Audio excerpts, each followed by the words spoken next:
wife Brother Bill wanted to ride with me, and she back to 2 months ago, so she's going to be doing it all. It's pretty cool.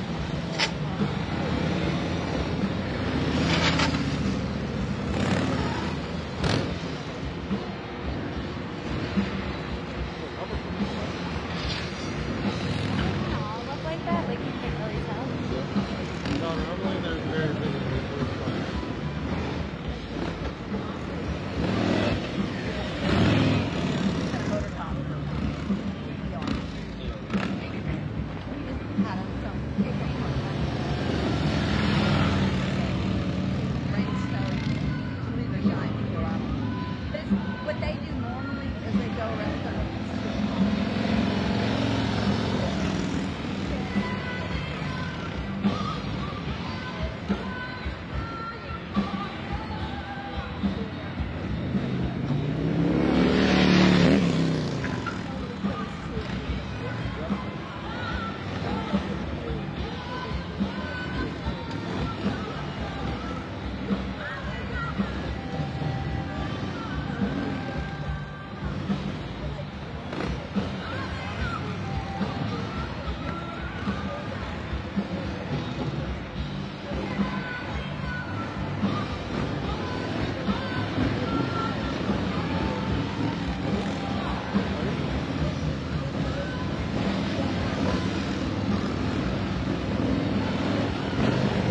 Good morning, folks.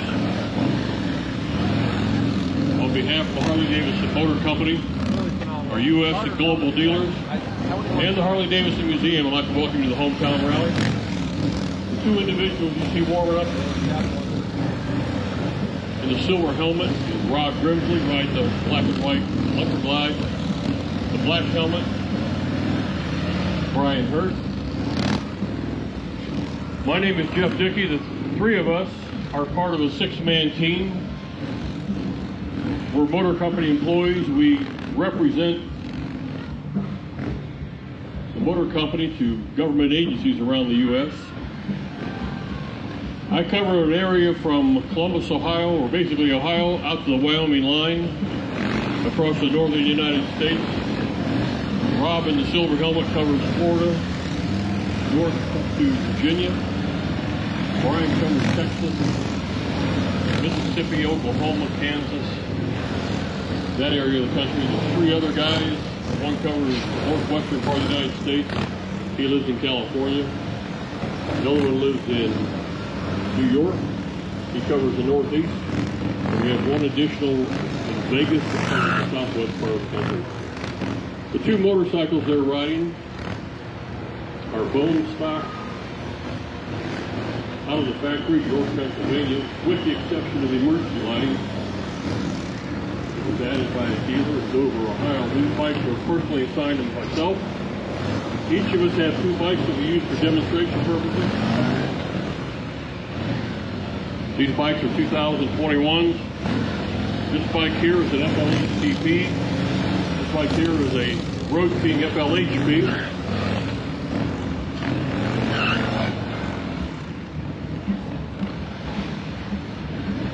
And again, they are pretty much as they left the factory. The P designator in the model number indicates those bikes left the factory designated for police service. And traditionally what we'll use these bikes for is demonstrating to various law enforcement agencies and other government agencies that use motorcycles. Now as they're going through these events, I'd like you to pay close attention how they move their head. You'll see that they're looking not in front of the motorcycle, they're looking where they want the motorcycle to go. You can incorporate that into your personal riding demonstration, or your personal riding skill set. We'll talk about that maybe a little bit more. We call that head and eyes. And again, especially when they're turning a 180, like right here, you'll see he's looking almost behind himself. And all you do is practice that a little bit. You'll find yourself getting better at your left turns and right turns. If you're a right-handed individual, you're probably more comfortable turning your motorcycle to the left. If you're left-handed, you're probably a little bit more comfortable turning to your right. And if you're ambidextrous, you're on your own. I don't know what to do with that. Got one over there? Yep. All right. Giddy up. The events that they're riding in right now are typical cone patterns that are used in law enforcement training programs across the U.S. They're focused mainly on doing 16-foot and 18-foot radius turns. This event I'm standing beside is called the Keyhole. This is an 18-foot circle. And you'll notice as they go through these, they're utilizing both, they'll do it clockwise, and then they come back in, they'll do it counterclockwise. They're going to come into this next event. It's called a slow ride. I want you to pay attention. Now he's at full left lock right now. He's using just a little bit of brake, a little bit of throttle. He's trying to keep his throttle as low as possible. The idea is to take 45 seconds to get through this. And actually we have this shortened up a little bit just because of space. You'll notice they keep their right foot just barely tickling that rear brake. And again, Rob is in full left lock. And he'll go, as soon as he starts to move forward, he'll go full right lock. Rob and I have done about 200 of these shows, and I've seen him stay in one position for 3 minutes. I could have won a lot of money on him in Daytona a few years ago. But I didn't want to take their money because I knew what he could do. Again, he's at full left lock. Now he's at full right lock. And then when they take off out of here, they're not doing that to show off. They're doing that to put some oil across their clutch. Across their clutch plates. And again, these are bone stock bikes.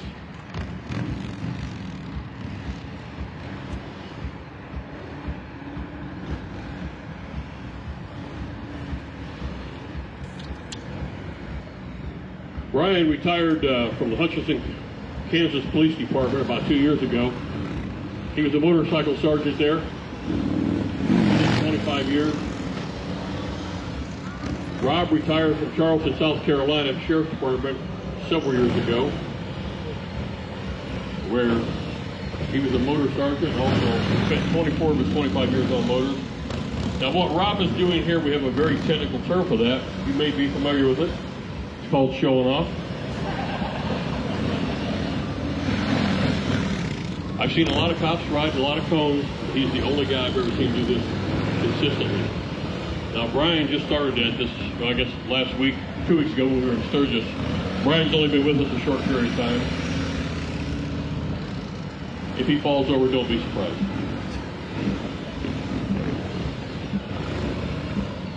Again, notice they're not looking in front of the motorcycle, they're looking where they want the bike to go. Now I mentioned a little bit something about each of their prior experiences. What I failed to mention is both Rob and Brian were in the Marine Corps for 4 years. And Rob went on, after his 4 years in the Marine Corps, he went on to spend another 24 years in the Air Force. He retired about 2 years ago as an E9.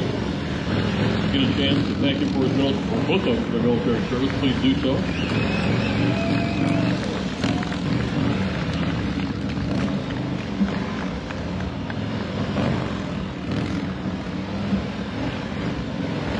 I mentioned earlier that the light package on these bikes was installed by a dealer in Ohio. These lights are available to our dealers for upfitting, what we call it. Each of these lights can be programmed to flash either a red, white, or blue pattern. And literally dozens of different patterns that they can use. If you live east of the Mississippi, odds are, if you have a law enforcement agency in your area that's using motorcycles, they're probably on Harleys. If you're west of the Mississippi, it's 50-50 Harley and our competitor. I won't name them, but the initial stands for Bikes Made for Women.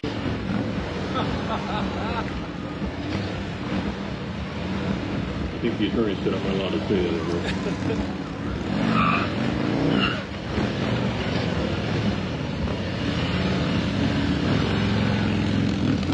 they're coming out of these events, they're going hard lock left to hard lock right immediately. Hard lock left, hard lock right in order to make it through this. If you ride a large motorcycle, you can appreciate how difficult that is.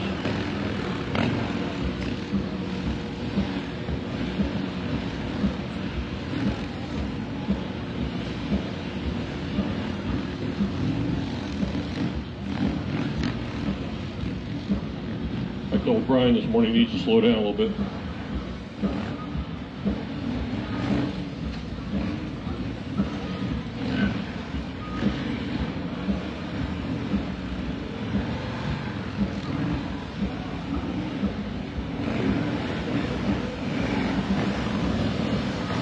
You want to come back and pick this up?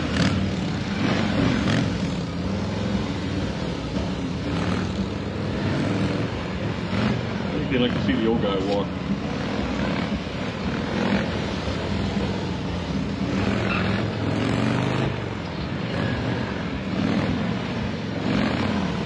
When they're done here in a few minutes, we're going to bring the road king over here to the center, put it on its side and show you a couple things about you might want to use down the road to assist you when you drop your motorcycle, or someone around you drops your motorcycle. Things to keep in mind.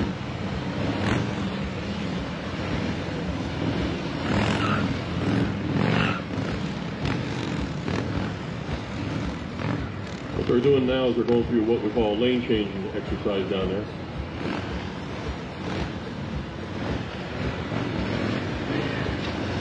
The event they're in now is called a Big O. It's basically an exercise in hard lock left, hard lock right.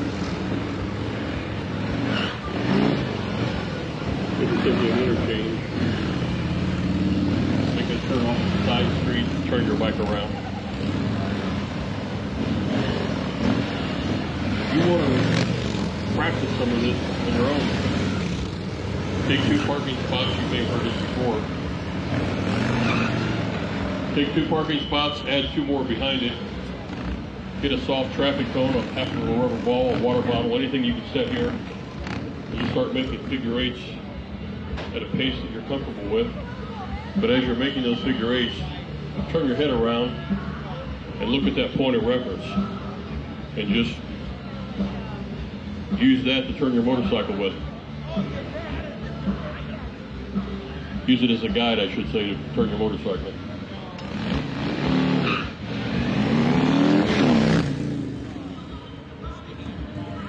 You can see why I don't like to ride back and forth to the hotel with these guys. Especially Rob.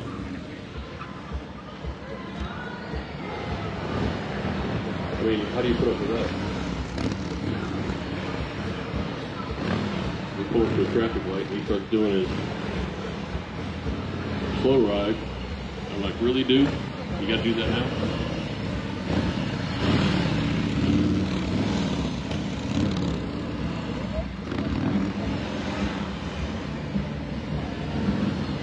Don't try this at home.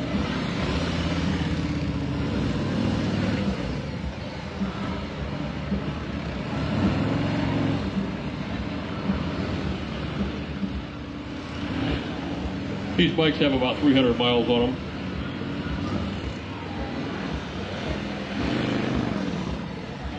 I'm not sure what that was all about.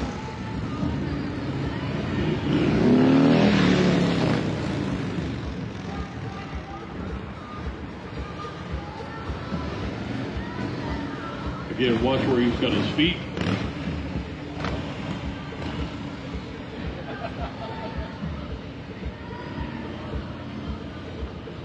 That was different. Go bring it over here.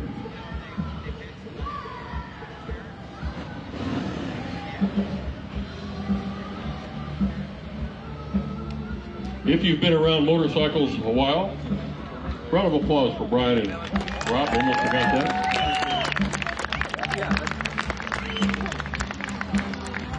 Getting ahead of myself. If you've been around motorcycles any length of time, you've been either in this situation or around someone who has. when this happens, and usually happens in your driveway, in your garage, you're barefooted, you're wearing slippers, you're wearing flip-flops, something happens and all of a sudden bang. And we all have this sense of urgency to get that motorcycle back up as quickly as possible because it's unnatural to see your bike laying that way. We get this panic. We want to get it, immediately. If you're like me, you swear a little bit. And then you look around to see who saw you. If you find yourself in this position, a couple things I want you to keep in mind. First off, you notice that the four-way flashers came on when that bike, as soon as it went on its side. There's a reason for that. It's automatic.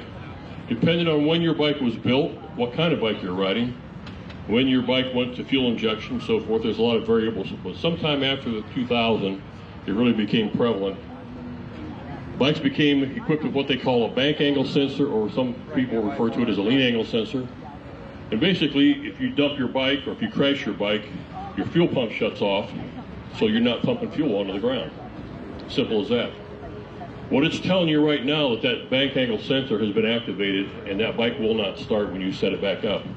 Now, in your panic, if you drop your bike in an intersection or on the road or something, you're going to set your bike up and you're going to go, oh, crap, my bike won't start. Well, if the lights are flashing, it's telling you that, yeah, it's not going to start until you reactivate it. All you got to do to make that happen, and we'll do it here for you, turn the bike off, shut the four-way flashers off, turn the bike back on, then shut it off again. And you may have to cycle it a couple of times to get it to reset, but that's how you reset it. Turn the bike on, turn it off. At some point in time, you got to turn the four-way flashers off. If the four-way flashers don't turn off, it's telling you it hasn't reset yet. Keep that little tidbit in mind. It's going to come in handy sometime for you or someone you ride with. Now, if your bike comes over on this side, we call the high side, two other little things to recall or keep in mind. Number one, that the side stands down. If your neighbors did see you dump your bike and your side stand's not down, in your haste to pick the bike up, you're going to pick it up and shove it all the way back over. And if there was any doubt that you were an idiot, they're convinced of it now. The second thing, make sure your bike's in gear. If the bike isn't in gear, it makes it a little more unstable as you try to bring it back up on its wheels. Now, I want you to pay attention to what Rob's going to do here. He's not going to lift the bike. Most men will try to muscle it up with your shoulders and your back and your arms. He's going to use the largest muscles in his body, which is his upper legs, and all he's doing is pushing the bike backwards. And we're going to do it a couple times here so you can see it. He's going to do it from the other side. Again, he's got his feet together. He's going to just push backwards. He's using his arms basically to kind of stabilize himself. It looks easy because it is easy. It's technique more than strength. We had a little gal in here yesterday, 55 years old, probably didn't weigh 110 pounds, pushed it right up. Now, if you ride two up, if you don't remember another thing that happened today, remember this. We're going to show you how to use a second person. Now, let me take a step back. If you own a motorcycle that has a tour pack and has a tour pack rack on it, do not allow some well-meaning individual to run up to your motorcycle, grab the rack, and try to lift the bike with the rack. A lot of times that doesn't end well. And it's going to cost you a lot of money to make those repairs because it's going to pop, it's going to spiderweb your paint, it's going to break through your fiberglass. Just, if you got somebody who wants to help you, remember what he's doing here. He's going to step up on that opposite floorboard. He's putting his left hand on the handlebar, getting his butt back as far as possible as it'll go, and acting as basically as a counterbalance. You'll be amazed at how easy that bike comes up. And if you ride two up, practice this at home. Try it in your driveway, your garage a couple times. When you're in the middle of the road on a Saturday night when it's raining and you just drop your bike, traffic's whizzing by, that's not the time you remember, what did that guy in Milwaukee say to us? Try it a couple times, it'll become second nature, and it's easy. With all that said, and that was a lot, I realize, who wants to come in and give it a try? Come on in. We have a volunteer. Come on in, yeah. We'll be here for a while. If you don't want to do it in front of a crowd, what? What was that? What was that? Supposed to do what? Counterbalance. Let's come in here and do it. Be a hometown hero. There you go.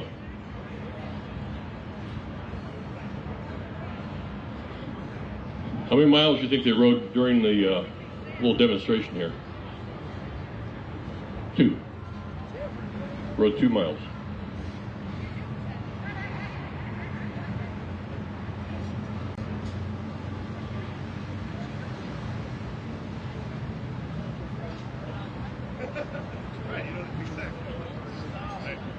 Gravity can be extremely strong in different parts of the country, especially South Dakota for some reason.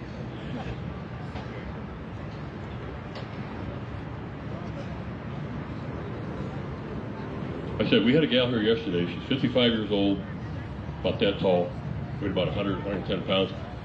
I would have just about bet money that wasn't going to happen. And turns out she does triathlons or Ironmans or something, I don't know. Now, was that easy? That's why you put that side stand down.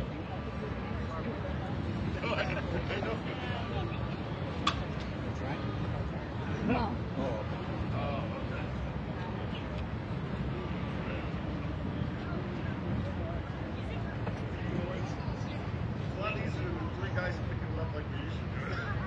It's amazingly easy, isn't it? It's technique. It's not much. We got Bob covered now. Where's Bob? We need to get Bob in here.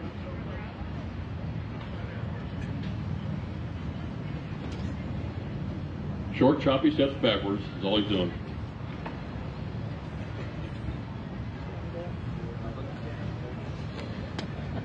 Yeah, just for the fun of it. I mentioned earlier, Rob and I have done over 200 of these shows, somewhere between 200 and 300. You'd be amazed at the number of times we've had to hold somebody's gun while we did this. It's always kind of humorous. Here, hold my gun.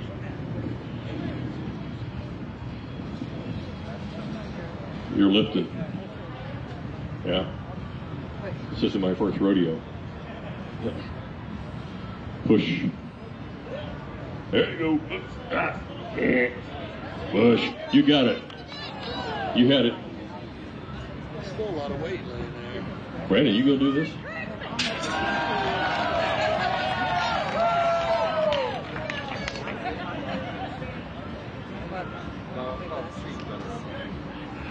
Tiny bit. There you go. There's a tipping point. Once you feel the bike start to move, you just gotta dig in. I think it's that purse that's throwing you off.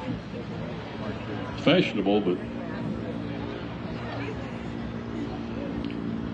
oh, what'd you say? That was super easy?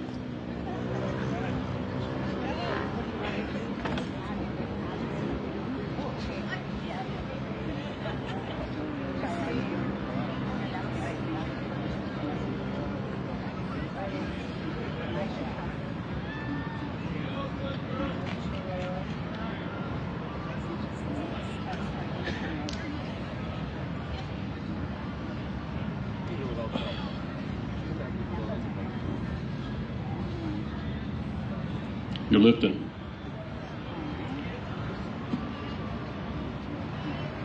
There you go. Keep going. You started out too far out. Your legs are too far out to begin with. Short, short, short, short. Keep going. Keep going. Keep going. Just push it over. There you go. There you go. You can see what happens when you don't put that side stand down. Yeah. You hear a big clunk. And then you go, eh. Well, okay. If you pick this motorcycle up, no guys coming in afterwards. Take it to the bank. Don't be surprised.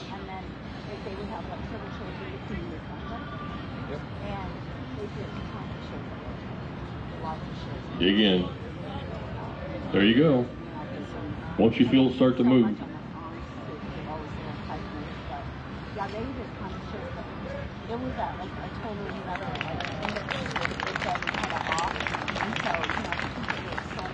You doing this? Okay. I didn't think so. Anybody else want to give it a shot? So, yeah, I know. Okay, we'll be here all day. We're back out at 1:30, and somebody else coming in? Good. 1:30 and